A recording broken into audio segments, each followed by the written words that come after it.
ನನಗೆ ಜನ್ಮ ಕೊಟ್ಟಂತಹ ತಂದೆ ತಾಯಿಗೆ ಹಾಗೂ ನನಗೆ ಬದುಕನ್ನು ಕೊಟ್ಟಂತಹ ಡಾಕ್ಟರ್ ಬಾಬಾ ಸಾಹೇಬ್ ಅಂಬೇಡ್ಕರ್ ಅವರ ಪಾದಗಳಿಗೆ ನಮಿಸ್ತಾ ವೇದಿಕೆ ಮೇಲಿರುವಂತಹ ಎಲ್ಲ ಗಣ್ಯರಿಗೂ ನಮಸ್ಕಾರಗಳನ್ನ ತಿಳಿಸ್ತಾ ನನ್ನ ಭಾಷಣವನ್ನ ಮುಂದುವರ್ಸಕ್ಕೆ ಇಷ್ಟಪಡ್ತೇನೆ. ಅದಕ್ಕೂ ಮೊದಲು ಡಾಕ್ಟರ್ ಬಾಬಾ ಸಾಹೇಬ್ ಅಂಬೇಡ್ಕರ್ ಅವರು ವಿದ್ಯಾರ್ಥಿಗಳಂತಲೇ ಒಂದು ಮಾತನ್ನು ಹೇಳ್ತಾ ಇದ್ರು. ವಿದ್ಯಾರ್ಥಿಗಳು, ಹಲೋ ಸ್ಟೂಡೆಂಟ್ಸ್, ನನಗೆ ಫಸ್ಟ್ ಈ ವೇದಿಕೆ ನೋಡಿದಾಗಿಂದ ಒಂದು ಡೌಟು, ನಾನು ಭಾಷಣ ಮಾಡುವಾಗ ಸ್ಟ್ರೈಟ್ ಆಗಿ ನೋಡ್ಬೇಕಾ, ಲೆಫ್ಟ್ ನೋಡ್ಬೇಕಾ, ರೈಟ್ ನೋಡ್ಬೇಕಾ ಅಂತ. ಯಾವ ಕಡೆ ನೋಡ್ಬೇಕು? ಎರಡು ಕಡೆನೂ ಮ್ಯಾನೇಜ್ ಮಾಡ್ಕೊಂಡು ಮಾತಾಡೋಣ ಅಂತ ಡಿಸೈಡ್ ಆದೆ. ಆದ್ರೆ ಒಂದೇನಂದ್ರೆ ವಿದ್ಯಾರ್ಥಿಗಳು ಬುದ್ಧಿವಂತರೆಲ್ಲ ಸೈಲೆಂಟ್ ಆಗಿರ್ತಾರೆ, ಮತ್ತೆ ದಡ್ರೆಲ್ಲ ಕೂಡ ಗಲಾಟೆ ಮಾಡ್ತಾರೆ. ಬುದ್ಧಿವಂತರು ಯಾರೋ ದಡ್ರ ಯಾರೋ ಅನ್ನೋದು ನೀವು ಡಿಸೈಡ್ ಮಾಡ್ಕೊಳ್ಳಿ, ಓಕೆನಾ? ಬಾಬಾ ಸಾಹೇಬ್ ಅಂಬೇಡ್ಕರ್ ಅವರು ಒಂದು ಮಾತು ಹೇಳ್ತಾರೆ, ನಿಮ್ಮ ಹತ್ರ 2 ರೂಪಾಯಿ ಇದ್ರೆ 1 ರೂಪಾಯಿ ನಿಮ್ಗೆ ಊಟಕ್ಕೋಸ್ಕರ ಬಳಸಿ, ಇನ್ನೊಂದು ರೂಪಾಯಿನ ಪುಸ್ತಕಕ್ಕಾಗಿ ಓದಕ್ಕಾಗಿ ಬಳಸಿ ಅಂತ. ಅಂದ್ರೆ ನಾವು ಬದುಕೋದಕ್ಕೆ ಊಟ ಎಷ್ಟು ಮುಖ್ಯನೋ, ನಾವು ಜೀವನ ಮಾಡೋದಕ್ಕೆ ಎಜುಕೇಶನ್, ವಿದ್ಯೆ ಕೂಡ ಅನ್ನೋದು ಅಷ್ಟೇ ಮುಖ್ಯ. ಏನ್ ಹೇಳಿ? ಎಜುಕೇಶನ್ ಅನ್ನೋದು ಅಷ್ಟು ಮುಖ್ಯ. ಅದಕ್ಕಾಗಿ ನೀವೆಲ್ಲರೂ ಕೂಡ ಚೆನ್ನಾಗಿ ಓದ್ಬೇಕು. ಹೆಂಗ್ ಓದ್ತೀರಾ? ಎಲ್ಲ ವಿದ್ಯಾರ್ಥಿಗಳನ್ನ ಮಾಮೂಲಿಯಾಗಿ ಯಾವ್ದೊಂದು ಕಾರ್ಯಕ್ರಮ ಆದಾಗ ಟೀಚರ್ಸ್ ಎಲ್ಲ ಕೇಳ್ತಾರೆ, ನೀನೇನಾಗ್ತೀಯ ಅಂತ. ಎಲ್ಲ ಕೂಡ ವಿದ್ಯಾರ್ಥಿಗಳನ್ನ ಪೊಲೀಸ್ ಆಗ್ತೀನಿ, ಡಾಕ್ಟರ್ ಆಗ್ತೀನಿ, ಆರ್ಮಿ ಆಗ್ತೀನಿ ಅಂತ ಹೇಳ್ತಾರೆ. ಆದ್ರೆ ನಾನು ಹೆಂಗ್ ಹೇಳ್ತೇನೆ ಅಂದ್ರೆ, ನೀವೆಲ್ಲರೂ ಕೂಡ ಒಬ್ಬೊಬ್ಬ ಬಾಬಾ ಸಾಹೇಬ್ ಅಂಬೇಡ್ಕರ್ ಆಗಿ. ಯಾಕಂತಂದ್ರೆ ಒಬ್ಬ ಬಾಬಾ ಸಾಹೇಬ್ ಅಂಬೇಡ್ಕರ್ ಅವರು ಬರೆದಂತ ಒಂದು ಸಂವಿಧಾನದಿಂದ ಇಡೀ ದೇಶ ವ್ಯವಸ್ಥೆ ನಡೀತಾ ಇದೆ ಅಂತಂದ್ರೆ, ನೀವೆಲ್ಲರೂ ಕೂಡ ಒಬ್ಬ ಬಾಬಾ ಸಾಹೇಬ್ ಅಂಬೇಡ್ಕರ್ ಅವ್ರು ಆಗ್ಬೇಕಂತ ಹೋದ್ರೆ ನೀವು ಅನ್ಕೊಂಡಿರೋ ಹುದ್ದೆಗಳು ನಿಮ್ಗೆ ಯಾವ ಮಾತ್ರನೂ ಅಲ್ಲ, ಅಲ್ವಾ? ಈಗಾಗಲೇ ನಮ್ಮ ಆಮವಣ್ಣ ಅವರು ಹೇಳ್ತಾ ಇದ್ರು, ನಮ್ಮ ಅಂಜಲಿ ಮೇಡಮ್ ಅವರು ಹೇಳ್ತಾ ಇದ್ರು, ಏನು ಬಾಬಾ ಸಾಹೇಬ್ ಅವರು ಸುಮಾರು ಡಿಗ್ರಿಗಳನ್ನ ಫಾರಿನ್ಗಳಿಗೆಲ್ಲ ಹೋದ್ರು ಅಂತ. ಆದ್ರೆ ಎಷ್ಟು ಡಿಗ್ರಿಗಳು ಓದಿದ್ದಾರೆ ಅಂತ ಗೊತ್ತಾ? ಡಾಕ್ಟರ್ ಬಾಬಾ ಸಾಹೇಬ್ ಅಂಬೇಡ್ಕರ್ ಅವರು 32 ಡಿಗ್ರಿಗಳನ್ನ ಪಡೆದಿದ್ದಾರೆ ಅವರು. ಎಷ್ಟು ಹೇಳಿ? 32 ಡಿಗ್ರಿಗಳು. ಅದನ್ನ ನಿಮ್ಗೆಲ್ರಿಗೂ ಕೂಡ ಒಂದ್ಸರಿ ನಾನು ಹೇಳ್ತೀನಿ. BA ಗೊತ್ತಲ್ಲ, ಬ್ಯಾಚಲರ್ ಆಫ್ ಆರ್ಟ್ಸ್,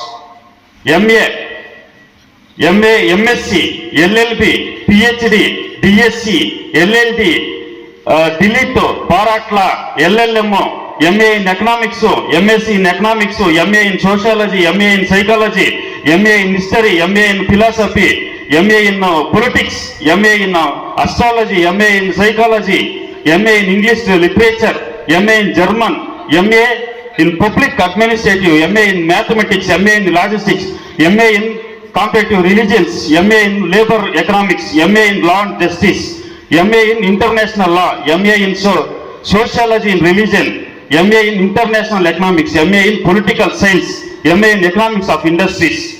ಇಷ್ಟು ಡಿಗ್ರಿಗಳನ್ನ ಡಾಕ್ಟರ್ ಬಾಬಾ ಸಾಹೇಬ್ ಅಂಬೇಡ್ಕರ್ ಅವರು ಓದಿದ್ದಾರೆ. ಈ ಡಿಗ್ರಿಗಳು ಗೊತ್ತಾ ನಿಮಗೆ? ಗೊತ್ತಿಲ್ಲ. ನಮಗೇನು ಗೊತ್ತು? SLC, PUC, BA ಅಥವಾ BSc, ಆಮೇಲೆ MA, MSc ಅಷ್ಟೇ ನಾವು ಓದೋದು. ಆಮೇಲೆ ಜಾಸ್ತಿ ಯಾರೊಬ್ಬೊಬ್ರು PhD ವರೆಗೂ ಹೋಗ್ತಾರೆ. PhD ಒಂದು 2-3 ಪದವಿ ತಗೊಳ್ತಾರೆ. ನಮ್ಮ ಶಾಸಕರು ಕೂಡ PhD ಪದವಿನ ಮೊನ್ನೆ ತಗೊಂಡಂಗೆ ನಾನೊಂದು ಪೇಪರ್ ಅಲ್ಲಿ ಓದಿದ್ದೆ. ಇಷ್ಟು ಡಿಗ್ರಿಗಳನ್ನ ಆಮವಣ್ಣವ್ರು ಹೇಳಿದ್ರು, ಯಾರು ಓದೇ ಇಲ್ಲ ಅಂತ ಅವ್ರು ಹೇಳಿದ್ರು. ನಿಜವಾಗ್ಲೂ ಕೂಡ ಇದುವರೆಗೂ ಡಾಕ್ಟರ್ ಬಾಬಾ ಸಾಹೇಬ್ ಅವರು ಓದಂತ ಡಿಗ್ರಿಗಳನ್ನ ಇದುವರೆಗೂ ಯಾರು ಓದ್ಲಿಲ್ಲ. ನಾವ್ ಹೆಂಗ್ ಓದ್ಬೇಕಂದ್ರೆ, ಯಾರು ರೆಕಾರ್ಡ್ ಮಾಡಿದಾರೋ ಆ ರೆಕಾರ್ಡ್ ನ ಮುರಿಯೋ ತರ ವಿದ್ಯಾರ್ಥಿಗಳು ಓದ್ಬೇಕು. ಹೆಂಗ್ ಓದ್ಬೇಕು ಹೇಳಿ? ನಮ್ಮ ದೇಶದಲ್ಲಿ ಯಾರೋ ಒಬ್ರು ರನ್ನಿಂಗ್ ರೇಸಲ್ಲಿ ಫಸ್ಟ್ ಪ್ಲೇಸ್ ಅಂತ ಬಂದ್ರು ಅಂತ ಒಬ್ರು ಇಟ್ಕೊಳ್ಳಿ. ಈಗ ನಾನೇ ಇಡೀ ದೇಶಕ್ಕೆ ರನ್ನಿಂಗ್ ರೇಸಲ್ಲಿ ಫಸ್ಟ್ ಪ್ರೈಸ್ ಬಂದೆ ಅಂತಂದ್ರೆ, ನನ್ನ ಬ್ರೇಕ್ ನ ಮುರಿಯೋ ತರ ನೀವು ಓಡಬೇಕು.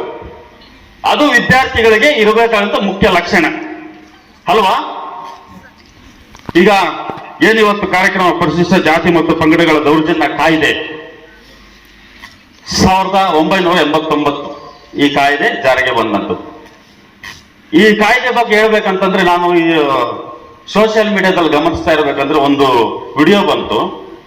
ನಮ್ಮ ಕರ್ನಾಟಕದ ಒಬ್ಬ ನಟರವರು ಏನ್ ಹೇಳ್ತಾರೆ, ಕಾರ್ಲ್ ಮಾರ್ಕ್ಸ್, ಪೆರಿಯರ್ ಮತ್ತೆ ಡಾಕ್ಟರ್ ಬಾಬಾ ಸಾಹೇಬ್ ಅಂಬೇಡ್ಕರ್ ಅವರು ಮೂವರು ಒಂದತ್ರ ಕೂತ್ಕೊಂಡಿರ್ಬೇಕಾದ್ರೆ ಕಾರ್ಲ್ ಮಾರ್ಕ್ಸ್ ಹೇಳ್ತಾರಂತೆ, ಮೂವರಿಗೂ ಟೀ ಕೊಡಿ ಅಂತ.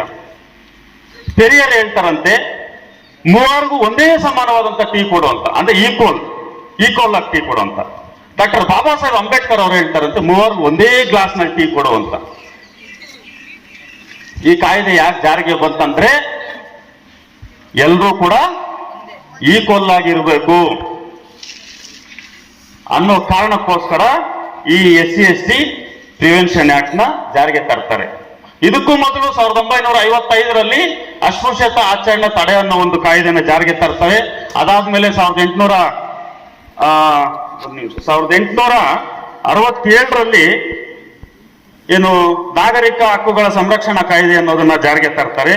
ಅದಾದ್ಮೇಲೆ ಅವಕ್ಕೂ ಕೂಡ ಅಸ್ಪೃಶ್ಯತೆ ಅನ್ನೋದು ನಿವಾರಣೆ ಆಗದಿದ್ದಾಗ ಆಗ ಏನು ಆಗಸ್ಟ್ 15, 1986ರಲ್ಲಿ ಆಗಿನ ಪ್ರಧಾನಿಯಾದಂಥ ರಾಜೀವ್ ಗಾಂಧಿ ಅವರು ಪ್ರಧಾನಮಂತ್ರಿಗಳ ಭಾಷಣ ಮಾಡುವಂತ ಸಂದರ್ಭದಲ್ಲಿ ಏನು ಸ್ವತಂತ್ರ ಬಂದ 21 ವರ್ಷಗಳಾದ್ರೂ ಕೂಡ ನಮ್ಗೆ ಇದುವರೆಗೂ ಕೂಡ ನಮ್ಮ ದೇಶದಲ್ಲಿ ಅಸ್ಪೃಶ್ಯತೆ ಅನ್ನೋದು ನಿರ್ಮೂಲನೆ ಆಗ್ಲಿಲ್ಲ. ಆದ ಕಾರಣ ಇದನ್ನ ಇನ್ನೂ ಹೆಚ್ಚಿನ ರೀತಿಯಲ್ಲಿ ನಾವು ತಿದ್ದುಪಡಿಗಳನ್ನ ಮಾಡಬೇಕು, ಇನ್ನೂ ಹೆಚ್ಚಿನ ಅದಕ್ಕೆ ಶಕ್ತಿಯನ್ನ ಕೊಡಬೇಕು ಅಂತ ಅವರು ಅವತ್ತು ಭಾಷಣ ಮಾಡಾದ್ಮೇಲೆ ತದನಂತರ 1889ರಲ್ಲಿ ಈ SC/ST ಆಕ್ಟ್ ಅನ್ನೋದು ಜಾರಿಗೆ ಬರುತ್ತೆ. ಯಾಕೆ ಈ ಆಕ್ಟ್ ಇದೆ ಅನ್ನೋದು ಗೊತ್ತಾ ನಿಮ್ಗೆ? ಏನು ಪರಿಶಿಷ್ಟ ಜಾತಿ ಮತ್ತು ಪಂಗಡಗಳ ದೌರ್ಜನ್ಯ ತಡೆ ಕಾಯ್ದೆ, ಯಾಕೆ ಈ ಒಂದು ಕಾಯ್ದೆ ಇದೆ ಅನ್ನೋದು ಗೊತ್ತಾ?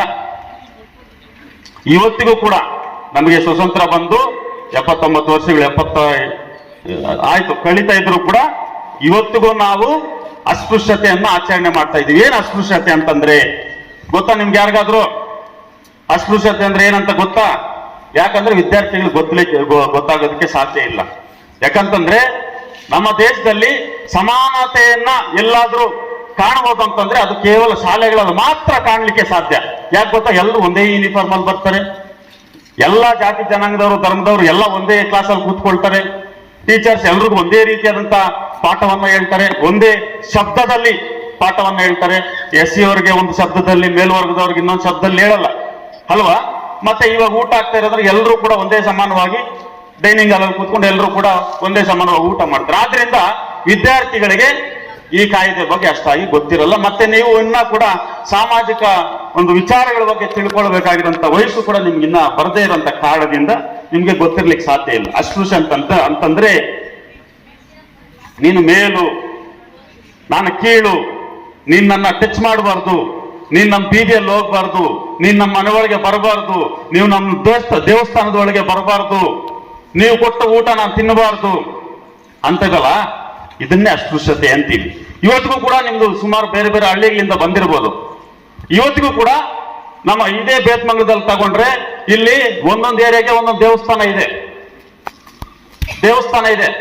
ಎಲ್ಲಾ ದೇವಸ್ಥಾನಗಳಿಗೂ ನಾವು ಹೋಗಲಿಕ್ಕೆ ಆಗಲ್ಲ ಅಲ್ವಾ? ಆಗತ್ತಾ? ಎಲ್ಲಾ ದೇವಸ್ಥಾನಗಳಿಗೂ ನಾವು ಹೋಗಕ್ಕೆ ಆಗಲ್ಲ. ಯಾಕಾಗಲ್ಲ? ಅದೇ ಅಸ್ಪೃಶ್ಯತೆ ಅಲ್ವಾ? ಅಸ್ಪೃಶ್ಯ ಅಂತ ಏನಂತ ಅರ್ಥ ಆಯ್ತಾ ಇವಾಗ? ಅಸ್ಪೃಶ್ಯತೆ ಅಂತಂದ್ರೆ ಅವ್ರನ್ನ ಕೀಳಿರುವಿಂದ ಕಾಣುವಂತ ಒಂದು ಪದ್ಧತಿ. ಇದನ್ನ ಹೋಗ್ಲಾಡಿಸ್ಬೇಕಂತಾನೆ ಈ ಒಂದು ಕಾಯ್ದೆಯನ್ನ ಜಾರಿಗೆ ತರ್ತಾರೆ.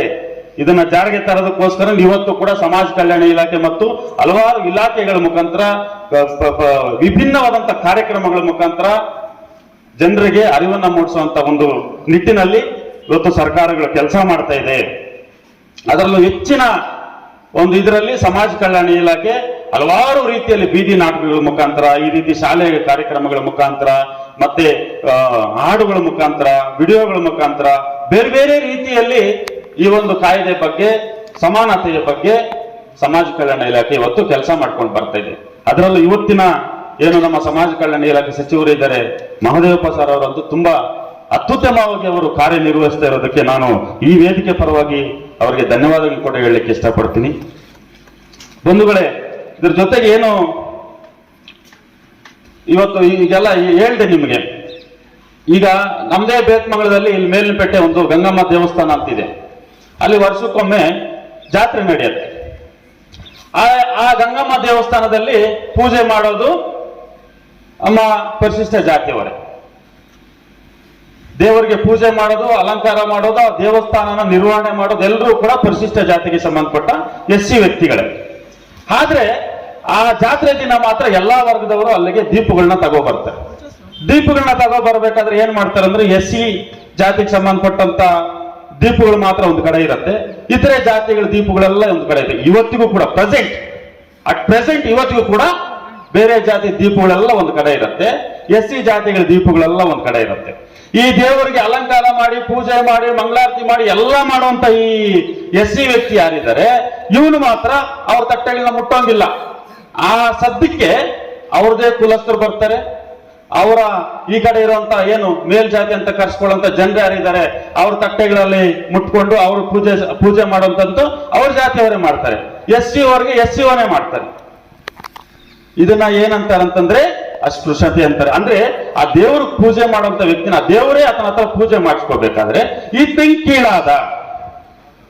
ಇದನ್ನ ತಡೆಯೋದಕ್ಕಂತಾನೆ ಈ ಪರಿಶಿಷ್ಟ ಜಾತಿ ಮತ್ತು ಪಂಗಡ ದೌರ್ಜನ್ಯ ಕಾಯ್ದೆ ಅನ್ನೋದನ್ನ ಜಾರಿಗೆ ತಂದಿರೋದು. ಅರ್ಥ ಆಗ್ತಾ ಇದೆಯಾ? ಎಲ್ಲರೂ ಕೂಡ ಬುದ್ಧಿವಂತರು ಮೇಡಮ್ ನಿಮ್ ಶಾಲೆಯಲ್ಲಿ, ನಿಜವಾಗ್ಲು ಎಷ್ಟು ನಿಶಬ್ದವಾಗಿದ್ದಾರೆ ನೋಡಿ, ಮಕ್ಕಳೆಲ್ಲ ಕೂಡ ತುಂಬಾ ಬುದ್ಧಿವಂತರಿದ್ದಾರೆ. ಮತ್ತೆ ಬುದ್ಧಿವಂತರು ಅಂದ್ರೆ ಖುಷಿನಾ? ಗಂಡು ಮಕ್ಕಳು ಬುದ್ಧಿವಂತರಿಲ್ಲ.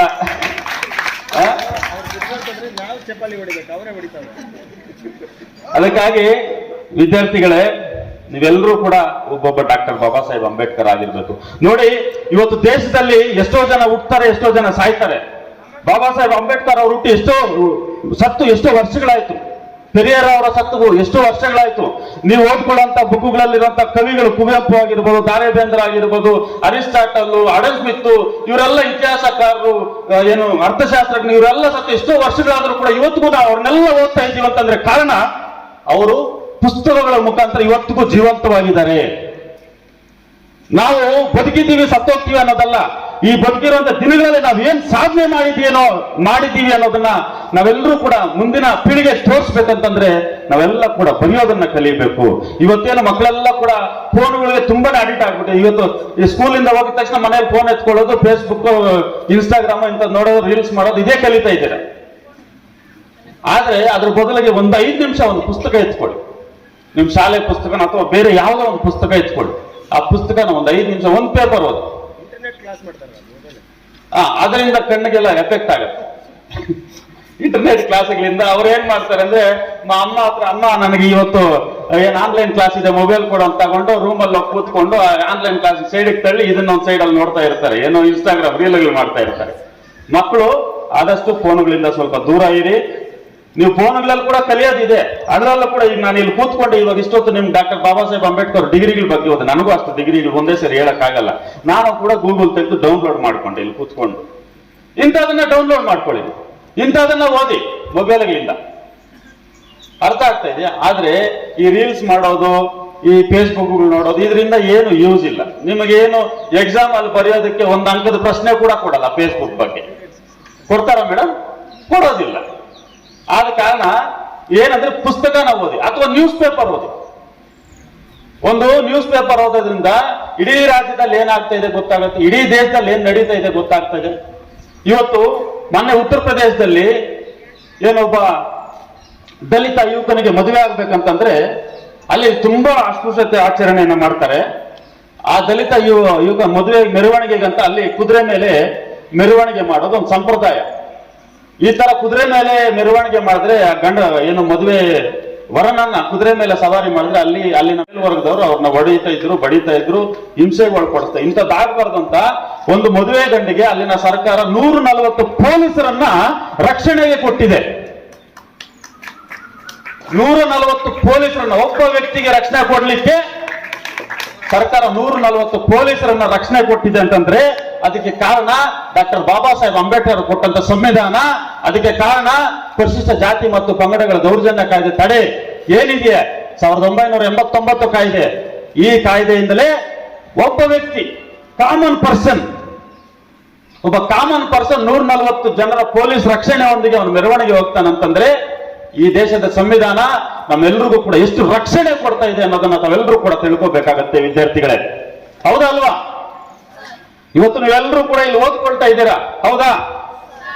ಆದ್ರೆ ಈ ಸಂವಿಧಾನ ಬರೋಕ್ ಮುಂಚೆ, ಬಾಬಾ ಸಾಹೇಬ್ ಅಂಬೇಡ್ಕರ್ ಸಂವಿಧಾನ ಬರೆಯೋದಕ್ಕೆ ಮುಂಚೆ ಈ ದೇಶದಲ್ಲಿ ಶಾಲೆಗಳಿರ್ಲಿಲ್ಲ, ಕೇವಲ ಗುರುಕುಲಗಳು ಮಾತ್ರ ಇತ್ತು. ಆ ಗುರುಕುಲದಲ್ಲಿ ಇವತ್ತೇನಿದ್ದಾರೆ SC ST OBC ಯಾರಿದ್ದಾರೆ ಮೈನಾರಿಟೀಸ್ ಅಲ್ಪಸಂಖ್ಯಾತರು ಇವ್ರು ಯಾರು ಕೂಡ ಓದ್ಲಿಕ್ಕೆ ಸಾಧ್ಯ ಇರಲಿಲ್ಲ. ಅವತ್ತು ಓದಬೇಕಾಗಿದ್ದು ಕೇವಲ ವೈದ್ಯಕೀಯ ಶಾಹಿಗಳು ಮಾತ್ರ. ಇವತ್ತಿನ ಬ್ರಾಹ್ಮಣರು ಅಂತ ಏನ್ ಹೇಳ್ತೀವಿ ಅವತ್ತು ಅವ್ರನ್ನ ವೈದ್ಯಕೀಯರು ಅಂತ ಇದೀವಿ. ಅವರು ಕ್ಷತ್ರಿಯರು, ಅವರು ಮಾತ್ರನೇ ಓದಬೇಕಾಗಿತ್ತು. ನೀವು ಈ ಪುರಾಣ ಕಥೆಗಳಂತ ರಾಮಾಯಣ ಮಹಾಭಾರತ ಅಂತ ಏನು ಬರುತ್ತೆ ಅದರಲ್ಲೂ ಕೂಡ ನೀವು ಗಮನಿಸಬಹುದು. ನಿಮ್ ಪುಸ್ತಕಗಳು ಕೂಡ ಏಕಲವ್ಯನ ಒಂದು ಕತೆ ಬರುತ್ತೆ, ಗಮನಿಸಿದ್ದೀರಾ? ಏಕಲವ್ಯನು ಯಾಕೆ ತನ್ನ ಬೆರಳನ್ನ ಗುರುಗಳಿಗೆ ಕಾಣಿಕೆ ಹಾಕಿ ಕೊಡ್ತಾನೆ ಹೇಳಿ?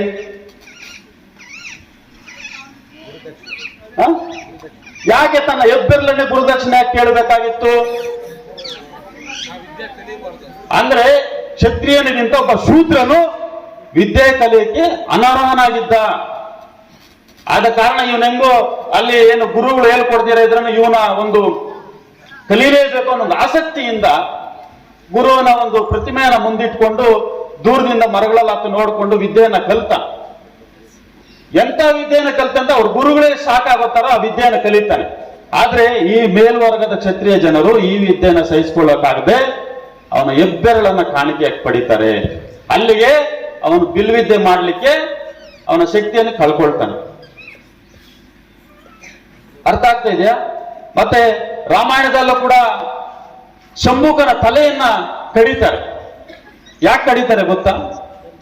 ಶಂಭುಕನವನು ಸಂಸ್ಕೃತವನ್ನ ಕಲಿತಾ ಇದ್ದಾನೆ, ಶಂಭುಕನವನು ಮೇಲ್ವರ್ಗದವರ ವಿದ್ಯೆಯನ್ನ ಕಲಿತಾ ಇದ್ದಾನೆ ಅನ್ನೋ ಕಾರಣಕ್ಕೆ ಅವನ ತಲೆಯನ್ನ ಕೆಡಿಸ್ತಾರೆ.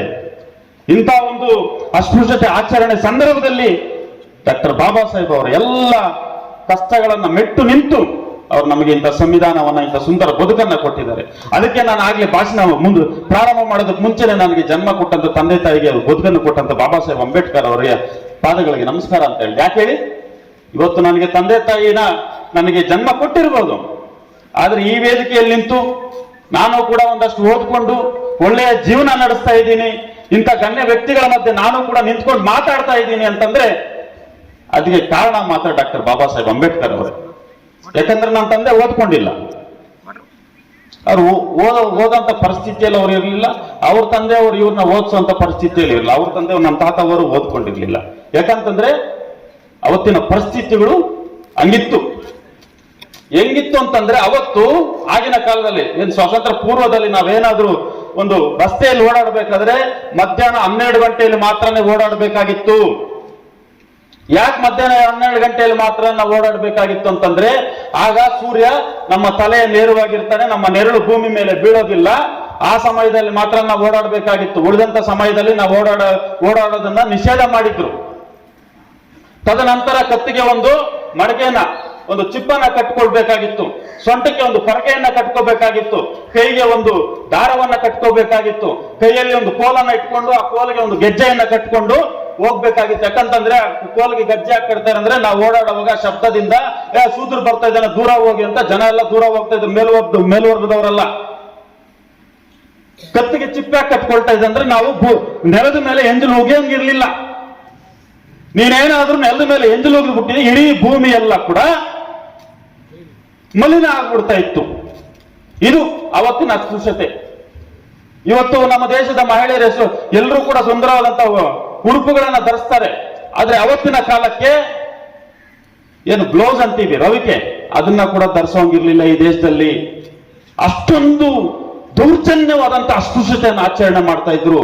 ಅವತ್ತಿನ ಕಾಲದಲ್ಲಿ ಮಹಿಳೆಯರ ರವಿಕೆಯನ್ನ ಹುಡ್ಕೋಬೇಕಾಗಿದ್ರೆ ಅದಕ್ಕೆ ಟ್ಯಾಕ್ಸ್ ಅನ್ನ ಕಟ್ಟಬೇಕಾಗಿತ್ತು. ಇವತ್ತೇನು ನಾವು ಗೌರ್ಮೆಂಟ್ ಅಫಿಷಿಯಲ್ಸ್ ಮತ್ತೆ ಬಿಸ್ನೆಸರ್ಸ್ ಎಲ್ಲ ಏನು ಟ್ಯಾಕ್ಸ್ ನ ಕಟ್ತಾರೆ, ಅವತ್ತಿನ ಮಹಿಳೆಯರು ಬ್ಲೌಸ್ ನ ಹಾಕೋಬೇಕಾದ್ರೆ ಟ್ಯಾಕ್ಸ್ ನ ಕಟ್ಟಬೇಕಾಗಿತ್ತು. ಅವರ ಸ್ತನವನ್ನ ಕೈಯಲ್ಲಿ ಹಿಡ್ಕೊಂಡು ತೂಕ ಮಾಡಿ ನೀವಿಷ್ಟು ಟ್ಯಾಕ್ಸ್ ಕಟ್ಟಿ ಅಂತ ಹೇಳ್ತಾ ಇದ್ರು ಅವತ್ತಿನ ಮನುವಾದಿಗಳು. ಆದ್ರೆ ಇವತ್ತು ಈ ದೇಶದಲ್ಲಿ ಒಬ್ಬ ಮಹಿಳೆ ಪ್ರಧಾನಿ ಆಗ್ತಾ ಇದ್ದಾರೆ, ಈ ದೇಶದಲ್ಲಿ ಒಬ್ಬ ಮಹಿಳೆ IAS ಆಫೀಸರ್ ಆಗ್ತಾ ಇದ್ದಾರೆ, ಈ ದೇಶದಲ್ಲಿ ಒಬ್ಬ ಮಹಿಳೆ IPS ಆಫೀಸರ್ ಆಗ್ತಾ ಇದ್ದಾರೆ. ಇವತ್ತು ಬೆಳಿಗ್ಗೆ ಕೂಡ ನಾನು ನನ್ನ ಮಗನ KGF ಹಾಸ್ಪಿಟಲ್ ಕರ್ಕೊಂಡು ಹೋಗ್ಬೋದು. ಒಬ್ಬ ಮಹಿಳೆ KGF ಮುನ್ಸಿಪಾಲಿಟಿ ಈ ಕಸದ ವಾಹನ ಬರುತ್ತಲ್ಲ ಅದು ಡ್ರೈವರ್ ಆಗಿ ಓಡಿಸ್ಕೊಂಡು ಹೋಗ್ತೇವೆ. ತುಂಬಾ ಖುಷಿ ಆಯ್ತು, ಮಹಿಳೆಯರು ಕೂಡ ಇಂಥ ಕೆಲಸ ಮಾಡ್ತಾರೆ ಅಂತ. ಇವತ್ತು ಮಹಿಳೆಯರು ಪ್ರತಿ ರಂಗದಲ್ಲೂ ಕೂಡ ರಾರಾಜಿಸ್ತಾ ಇದ್ದಾರೆ. ಅದಕ್ಕೆ ಕಾರಣ ಡಾಕ್ಟರ್ ಬಾಬಾ ಸಾಹೇಬ್ ಅಂಬೇಡ್ಕರ್ ಕೊಟ್ಟಂತ ಸಂವಿಧಾನ. ಮೇಡಮ್ ಅವರಾಗ್ಲೇ ಹಿಂದೂ ಕೋಡ್ ಬಿಲ್ ಅಂತ ಹೇಳಿದ್ರಲ್ಲ, ಆ ಹಿಂದೂ ಕೋಡ್ ಬಿಲ್ ಇಂದಾನೇ ಇವತ್ತು ಈ ದೇಶದ ಎಲ್ಲಾ ಮಹಿಳೆಯರು ಕೂಡ ಸಮಾನತೆಯ ಒಂದು ಅವಕಾಶಗಳನ್ನ ಪಡಿತಾ ಇರೋದು. ಮತ್ತೆ ರಾಮಣ್ಣ ಅವಾಗ ಹೇಳ್ತಾ ಇದ್ದಾರೆ ರಿಸರ್ವೇಶನ್ ಬಗ್ಗೆ, ಬರೀ ಎಸ್ಸಿಗಳಿಗೆ ಮಾತ್ರ ಡಾಕ್ಟರ್ ಬಾಬಾ ಸಾಹೇಬ್ ಅವರು ರಿಸರ್ವೇಶನ್ ಕೊಟ್ಬಿಟ್ಟಿದ್ದಾರೆ ಅಂತ. ಬರೀ ಎಸ್ಸಿಗಳಿಗೆ ಮಾತ್ರ ಡಾಕ್ಟರ್ ಬಾಬಾ ಸಾಹೇಬ್ ಅಂಬೇಡ್ಕರ್ ಅವರು ರಿಸರ್ವೇಶನ್ ಕೊಟ್ಟಿದ್ರೆ ಇವತ್ತಿನ ಗ್ರಾಮ ಪಂಚಾಯತ್ ಅಧ್ಯಕ್ಷರಾದಂತಹ ವಿನು ಕಾರ್ತಿಕ್ ಅವರು ಅಧ್ಯಕ್ಷರಾಗಿ ಹೇಗಾಗಿ ಆಯ್ಕೆ ಆಗ್ತಾ ಇದ್ದಾರೆ ಅನ್ನೋದು ನಾವೆಲ್ಲರೂ ಕೂಡ ಪ್ರಶ್ನೆ ಮಾಡೋದು. ಏನಂತೀರಾ? ವಿನು ಕಾರ್ತಿಕ್ ಅವರು ಇವತ್ತು ಅಧ್ಯಕ್ಷರಾಗಿ ಗ್ರಾಮ ಪಂಚಾಯತ್ ಅಧ್ಯಕ್ಷರಾಗಿದ್ದಾರೆ, ಆಮೋಹನ್ ಅವರು ಜಡ್ಪಿ ಮೆಂಬರ್ ಆಗಿದ್ರು ಅಂತಂದ್ರೆ ಹೇಗ್ ಬಂದ್ರು ಇವರು ಆ ಸ್ಥಾನಗಳಿಗೆ? ಬರೀ ಎಸ್ಸಿಗಳು ಮಾತ್ರ ಇರಬೇಕಾಗಿತ್ತಲ್ಲ ಅಲ್ವಾ? ವಿದ್ಯಾರ್ಥಿಗಳು ಹೇಳ್ಬೇಕು, ಹೌದಾ ಅಲ್ವಾ? ಸೊ ಈ ದೇಶದ ಕಟ್ಟ ಕಡೆ ಪ್ರಜೆಗೂ ಕೂಡ ಡಾಕ್ಟರ್ ಬಾಬಾ ಸಾಹೇಬ್ ಅಂಬೇಡ್ಕರ್ ಅವರು ಸಮಾನವಾದಂತ ಅವಕಾಶಗಳನ್ನ, ಹಕ್ಕುಗಳನ್ನ ಕೊಟ್ಟಿದ್ದಾರೆ ಅಲ್ವಾ? ಕೊಟ್ಟಿದ್ದಾರೆ ಇಲ್ವಾ? ಕೊಟ್ಟಿದ್ದಾರೆ. ಅದರಲ್ಲೂ ಕೂಡ ಯಾರು ಶೋಷಣೆಗೆ ಒಳಪಡ್ತಾರೆ, ಯಾರು ದೌರ್ಜನ್ಯಕ್ಕೆ ಒಳಪಡ್ತಾರೆ ಅವರಿಗೆ ಒಂದು ಸ್ವಲ್ಪ ಜಾಸ್ತಿ ಹಕ್ಕುಗಳನ್ನ ಕೊಡ್ತಾರೆ. ಯಾಕೆ ಅವ್ರಿಗೆ ಜಾಸ್ತಿ ಹಕ್ಕುಗಳು ಕೊಡ್ತಾರೆ ಅಂದ್ರೆ ಇವರು ಕೂಡ ಈಕ್ವಾಲಿಟಿಗೆ ಬರಲಿ ಅಂತ. ಈಗ ನಾನು ಬಡತನದಲ್ಲಿದ್ದೀನಿ, ನಮ್ಮ ಅಧ್ಯಕ್ಷರು ಸಾಹುಕಾರರಿದ್ದಾರೆ, ನಾನು ಅವ್ರ ಲೆವೆಲ್ಗೆ ಬರ್ಬೇಕಂದ್ರೆ ಸರ್ಕಾರ ಏನ್ ಮಾಡುತ್ತೆ, ನನಗೊಂದು ಸ್ವಲ್ಪ ಸಹಕಾರ ಕೊಡತ್ತೆ, ನೀನ್ ಬೆಳಿ ಅಂತ. ಅಥವಾ ನಾನು ಅನಾರೋಗ್ಯದಿಂದ ಇರ್ತೀನಿ, ತುಂಬಾ ವೀಕ್ ಆಗಿರ್ತೀನಿ, ಸಣ್ಣಕ್ಕೆ, ಅಧ್ಯಕ್ಷರು ಮಾತ್ರ ತುಂಬಾ ಸದೃಢವಾಗಿರ್ತಾರೆ, ಗಟ್ಟಿಮುಟ್ಟಿಯಾಗಿ ಆರೋಗ್ಯವಂತರಾಗಿರ್ತಾರೆ.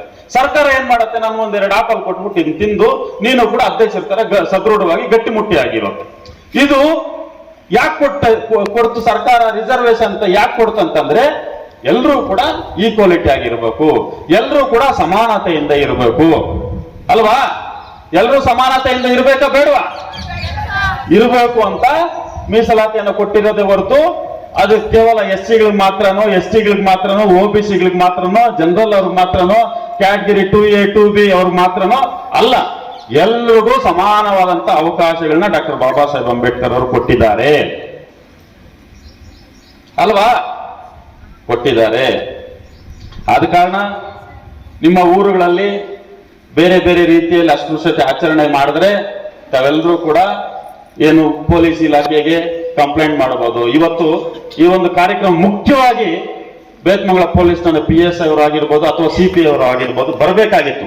ಯಾಕಂತಂದ್ರೆ ಅವ್ರು ಬಂದಿದ್ದಿದ್ರೆ ಕೇಸ್ ದಾಖಲೆ ಮಾಡೋದ್ರಿಂದ ಎಲ್ಲ ಹೇಳ್ತಾ ಇದ್ರು. ನೀವು ನೋಡಿ, ಈಗ ಅಟ್ರಾಸಿಟಿ ಕಾಯ್ದೆ ಅಡಿ ನಾವು ಪ್ರಕರಣ ದಾಖಲಿಸಬೇಕಂದ್ರೆ ಮೊದಲು ಹೋಗ್ತೀವಿ ಪೊಲೀಸ್ ಸ್ಟೇಷನ್ ಅಲ್ಲಿ, ಕಂಪ್ಲೇಂಟ್ ಕೊಟ್ಮೇಲೆ ಅಲ್ಲಿ SOH ಯಾರು ಇರ್ತಾರೋ ಅವರು ಕೇಸ್ನ ದಾಖಲೆ ಮಾಡ್ಕೊಳ್ತಾರೆ. ಅದಕ್ಕೆ ಸಪರೇಟ್ ಎಲ್ಲರೂ ಕೂಡ ಇದನ್ನ ಮಾಡಂಗಿಲ್ಲ. ಆ ಆಫೀಸರ್ ಯಾರು ಇರ್ತಾರೋ ಸರ್ಕಲ್, ಕೆಲವು ಸ್ಟೇಷನ್ಗಳಲ್ಲಿ ಮಾತ್ರ PSI ಇರ್ತಾರೆ, ಉಳಿದಂತ ಕಾಮನ್ ಆಗಿ ಎಲ್ಲ ಕೂಡ ಸರ್ಕಲ್ ಇನ್ಸ್ಪೆಕ್ಟರ್ ಈ ಪ್ರಕರಣವನ್ನು ದಾಖಲು ಮಾಡ್ಕೊಳ್ತಾರೆ. ಇದನ್ನ ಪರಿಶೀಲನೆ ಮಾಡೋದು ಅಥವಾ ಎಂಕ್ವೈರಿ ಮಾಡುವಂತದ್ದು, ಈ ಕೇಸ್ಗೆ ಸಂಬಂಧಪಟ್ಟ ಎಲ್ಲ ಜವಾಬ್ದಾರಿ ಕೂಡ DYSP ಅವ್ರ ಮೇಲೆ ಇರುತ್ತೆ. ಹೌದಾ ಸರ್? ಕರೆಕ್ಟಾ? ಅವ್ರು ಬರ್ಬೇಕಾಗಿತ್ತು. ನಿಮ್ಮ PSI ಅವ್ರು ಯಾರೋ ಬಂದಿದ್ರೆ ಚೆನ್ನಾಗಿರ್ತಾ ಇತ್ತು, ಬರ್ಬೇಕಾಗಿತ್ತು. ಅದನ್ನ ನಾನು ಹೇಳ್ತಾ ಇದ್ದೀನಿ, ಇನ್ವಿಟೇಷನ್ ಅಲ್ಲಿ ಕೂಡ ಅವ್ರ ಹೆಸರಿದೆ, ಬರ್ಬೇಕಾಗಿತ್ತು. ಸೊ ಇದು ಸಂಪೂರ್ಣವಾಗಿ DYSP ಮೇಲ್ದರ್ಜೆ ಇರುವಂತಹ ಅಧಿಕಾರಿಗಳಿಂದ ಮಾತ್ರನೇ ಈ SC/ST ಆಕ್ಟ್ ಅನ್ನ ಪರಿಶೀಲನೆ ಮಾಡಬೇಕಾಗುತ್ತೆ, ಎಂಕ್ವೈರಿ ಮಾಡಬೇಕು. ಅದು ಕೆಳಪಟ್ಟ ವ್ಯಕ್ತಿ ಸಹಕಾರ ಕೊಡ್ಬೋದು ಅಷ್ಟೇನೆ. ಆದ್ರೆ ಈ ಪ್ರಕರಣಕ್ಕೆ ಸಂಬಂಧಪಟ್ಟಂಗೆ DYSP ಮೇಲಿನ ದರ್ಜೆ ಇರುವಂತಹ ಅಧಿಕಾರಿಗಳು ಮಾತ್ರ ಇದನ್ನ ಇದು ಮಾಡ್ತಾರೆ. ಅರ್ಥ ಆಗ್ತಾ ಇದೆಯಾ ವಿದ್ಯಾರ್ಥಿ? ನೀವೆಲ್ಲ ಬ್ಯಾಡ್ ಬಾಯ್ಸ್, ಹಸಿವೆ ಆಗ್ತಾ ಇದೆಯಾ? ನೀವೆಲ್ಲ ಏನಾಗ್ತೀರಾ? ಪೊಲೀಸ್ ಆಗ್ತೀಯಾ? ಈಗ ನೋಡಿ, ಅಲ್ಲ ಈಗ ಇಲ್ಲೆಷ್ಟೋ ಜನ ನಾವು ಬ್ಯಾಂಕ್ ಮ್ಯಾನೇಜರ್ ಆಗ್ಬೇಕು ಅನ್ಕೊಂಡಿರೋರು ಇರ್ತಾರೆ. ಅಂದ್ರೆ ಡಾಕ್ಟರ್ ಬಾಬಾ ಸಾಹೇಬ್ ಅಂಬೇಡ್ಕರ್ ಅವರು ಒಂದು ಪುಸ್ತಕನ ಬರೀತಾರೆ, the problem of Indian rupee ಅಂತ. ಇವತ್ತು ಈ ದೇಶದಲ್ಲಿರುವಂತ ಎಲ್ಲ ಬ್ಯಾಂಕ್ಗಳು ನಡೀತಾ ಇರೋದು RBI ಅಂಡರ್ ಅಲ್ಲಿ ಅಲ್ವಾ? ಹೌದಾ ಮೇಡಮ್? RBI ಅಂಡರ್ ಅಲ್ಲಿ ಈ ದೇಶದ ಎಲ್ಲ ಬ್ಯಾಂಕಿನ ವ್ಯವಸ್ಥೆ ನಡೀತಾ ಇರುತ್ತೆ. ಆದ್ರೆ ಆ RBI ನ ಸ್ಥಾಪನೆ ಮಾಡಿದ್ದು ಡಾಕ್ಟರ್ ಬಾಬಾ ಸಾಹೇಬ್ ಅಂಬೇಡ್ಕರ್ ಅವರು ಬರೆದಂತಹ the problem of Indian rupee ಅನ್ನೋ ಪುಸ್ತಕದಿಂದ ಅನ್ನೋದನ್ನ ನೀವೆಲ್ಲರೂ ಕೂಡ ನೆನ್ಪಿಟ್ಕೋಬೇಕು. ಏನ್ ಹೇಳಿ? ಭಾರತದ ರೂಪಾಯಿ ಸಮಸ್ಯೆ ಅನ್ನೋ ಒಂದು ಪುಸ್ತಕದಿಂದ ಇವತ್ತು RBI ಅನ್ನೋ ಬ್ಯಾಂಕ್ ನಡೀತಾ ಇದೆ. ಅದರ ಅಂಡರ್ ಅಲ್ಲೇ ಎಲ್ಲ ಉಳಿದಂತ SBI, Canara Bank, Syndicate Bank, ಉಳಿದಂತ ಎಲ್ಲ ಬ್ಯಾಂಕುಗಳು ಕೂಡ RBI ಅಂಡರ್ ಅಲ್ಲಿ ನಡೀತಾ ಇದೆ. ಇದು ಡಾಕ್ಟರ್ ಬಾಬಾ ಸಾಹೇಬ್ ಅಂಬೇಡ್ಕರ್ ಅವರು. ಸೊ ನೀವು PSI ಆಗ್ಬೇಕು ಅಂತೀರಾ, ಸರ್ಕಲ್ ಇನ್ಸ್ಪೆಕ್ಟರ್ ಆಗ್ಬೇಕು ಅಂತೀರಾ, ಮಿಲಿಟರಿ ಆಗ್ಬೇಕು ಅಂತೀರಾ. ನಾನೇನ್ ಹೇಳ್ತಾ ಇದ್ರೆ ಅದನ್ನ ಒಂದು ಕಾನೂನು ಜಾರಿ ಮಾಡೋ ಸ್ಥಾನದಲ್ಲಿ ನೀವಿರಿ ಅಂತ ನಾನು ಹೇಳ್ತೀನಿ ಅರ್ಥ ಆಗ್ತಾ ಇದೆಯಾ? ಸೊ ವಿದ್ಯಾರ್ಥಿಗಳು ಚೆನ್ನಾಗಿ ಓದ್ಬೇಕು. ಹೆಂಗ್ ಓದ್ಬೇಕು ಹೇಳಿ? ಯಾರು ಒಂದು ಇದನ್ನ ಏನು ಇನ್ಸ್ಪಿರೇಷನ್ ಆಗಿ ತಗೊಂಡಿರ್ತೀರ ಅವ್ರನ್ನ ರೀಚ್ ಆಗೋ ತರ ನೀವು ಓದ್ಬೇಕು. ಅರ್ಥ ಆಗ್ತಾ ಇದೆಯಾ?